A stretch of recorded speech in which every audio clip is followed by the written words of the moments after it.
Il primo cittadino di Sassari, Giuseppe Mascia, non manca a questa investitura della nuova presidentessa dell'Endas, un ente che insomma, Endas, Sassari, sport, sociale. L'Endas è una grande realtà che lavora nel nostro territorio da anni, aiuta l'amministrazione pubblica e la nostra comunità, il nostro territorio a costruire persone, perché fare sport, fare socialità nello sport significa costruire persone. La costruzione della persona è forse l'aspetto più complicato oggi. Concentrati a fare cose,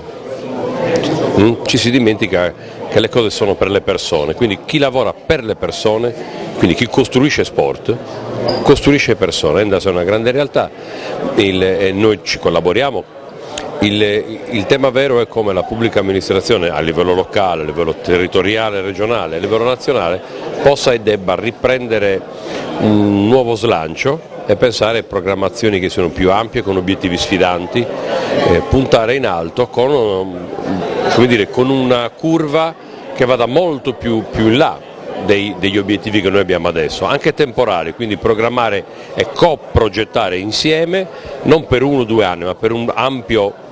arco temporale che consenta di sviluppare nei territori e nelle città tutte le politiche che gli enti del terzo settore come Endas portano avanti. Signor Sindaco,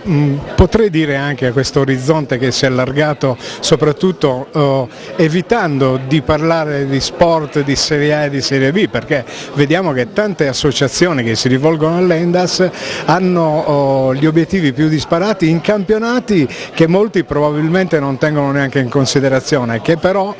valgono nella preparazione, nei costi e quant'altro, anche in quelli che sono i tanto celebrati campionati di massima serie, per esempio. E quando si parla di sport, io credo che si debba parlare di sport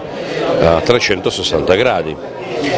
Non faccio distinzioni, naturalmente ci sono sport dove si eccelle, dove un territorio eccelle per ragioni storiche, ma lo sport va considerato nella sua interezza, anche perché lo sport mette a frutto i talenti e le possibilità delle persone, che non sono univoche, e quindi bisogna considerare gli sport tutti, cercando di dare risposte a ogni sport per la capacità che hanno di sviluppare politiche nel proprio territorio. Quindi è lo sport in quanto tale che va tutelato, non uno in particolare perché eccelle o perché ha magari una classificazione alta in un certo territorio. La persona si costruisce da tante latitudini, non solo da una.